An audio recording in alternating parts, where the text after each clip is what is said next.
Hey friends, welcome back. So we've talked about the Rig Vedic period, right? Remember how simple life was?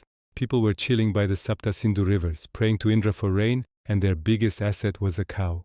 Now imagine a sequel to that movie. What happens in part 2?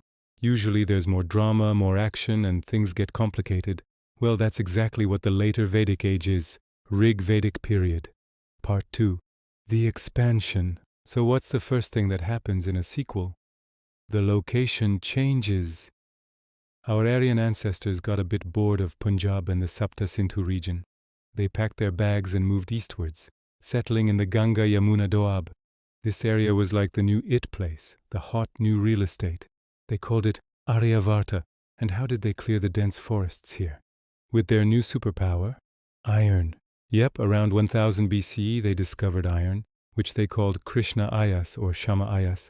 With iron axes, they cleared forests like a hot knife through butter, and with iron plows, they started large-scale agriculture. This is a game changer, guys. Think about it. Before, they were mostly pastoral, right? Herding cattle. Now, with agriculture booming, they had a stable food supply. When you're not worried about your next meal, what do? You build a society. And boy, did they build one. This is where things get really interesting and also a bit complicated. The simple tribal assemblies, the Sabha and Samiti, started losing their power. Who took over? The king, the Rajan. He wasn't just a tribal chief anymore, he became a territorial king, a protector of the land or Janapada. His power grew immensely. To show off his newfound swag, he started performing massive sacrifices, or yajnas. You've probably heard of them. The Ashvamedha, where a horse roams free and claims territory. The Rajasuya, a grand consecration ceremony, and the Vajapaya, a chariot race to prove the king's strength. These were like the Super Bowl events of the Later Vedic Age, super expensive and full of spectacle, all designed to make the king look like a superhero blessed by the gods. The priests, the Brahmins, who conducted these rituals also became super important. It was a classic "you scratch my back, I scratch your" situation between the king and the priests. Now let's talk about society. The simple fourfold division we saw in the Rig Veda. It became rigid and hereditary. The varna system was now set in stone. Brahmins at the top, then Kshatriyas, Vaishyas, and Shudras. Your birth decided your job and your status, and there was very little social mobility. The concept of gotra also emerged during this time, meaning you couldn't marry within the same lineage. The family structure remained patriarchal, and unfortunately, the status of women declined. They were no longer allowed to attend public assemblies, and their role was largely confined to the household. What about religion? The old gods like Indra and Agni lost their celebrity status. New gods took center stage. Who were they? The Trimurti, Prajapati the creator, who we now know as Brahma, Vishnu the preserver, and Rudra the destroyer, who later evolved into Shiva. The focus shifted from simple prayers to complex, elaborate rituals and sacrifices. It was all about the procedure, the mantra, the offering. This increasing complexity and the dominance of the priestly class made some people think, isn't there a simpler way to connect with the divine?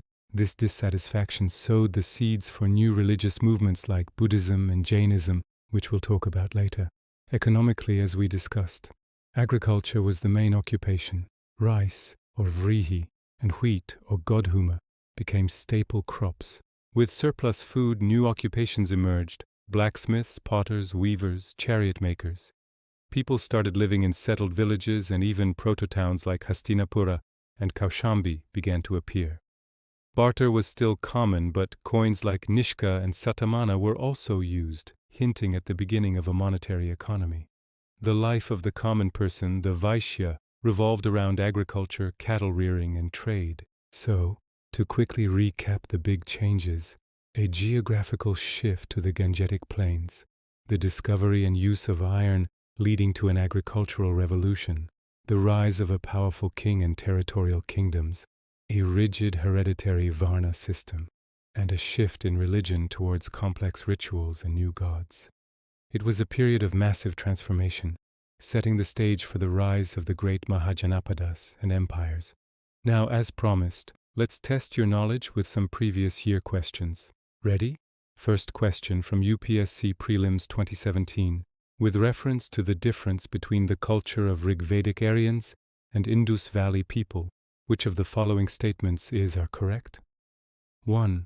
Rigvedic Aryans used the coat of mail and helmet in warfare, whereas the people of Indus Valley civilization did not leave any evidence of using them. 2. Rigvedic Aryans knew gold, silver, and copper, whereas Indus Valley people knew only copper and iron. 3. Rigvedic Aryans had domesticated the horse, whereas there is no conclusive evidence of Indus Valley people having been aware of this animal. What do you think? The correct answer is option C, which is 1 and 3 only. Why? Because Indus Valley people did not know iron. Iron, as we just learned, was the discovery of the Later Vedic Age. Simple. Here's another one, a bit tricky. The religion of early Vedic Aryans was primarily of A. Bhakti, B. Image worship and yajnas, C. Worship of nature and yajnas, or D. Worship of nature and bhakti. The key here is early Vedic Aryans. They worshipped nature gods like Indra, Agni, Varuna, and performed yajnas. So the answer is C. Image worship and complex rituals became prominent in the later Vedic period. Let's try one more from the main's perspective. The transition from the early Vedic to the later Vedic period was marked by significant changes in the political, social, and religious spheres. Elaborate. For this, you would structure your answer exactly as we discussed. In politics, talk about the rise of the king and territorial states. In society, explain the rigid varna system and the decline in the status of women. In religion, mention the new gods and the complex sacrificial rituals. Use the keywords we learned today: Janapada, Ashvamedha, Krishna Ayas, Gotra, Prajapati. That's how you build a solid answer. I hope this session made the later Vedic age a bit more fun and a lot clearer for you. Remember, history isn't just about dates and names, it's a story of how we became who we are today. Keep reading, keep questioning, and keep learning. If you found this helpful, don't forget to like, share, and subscribe for more such content. See you in the next video.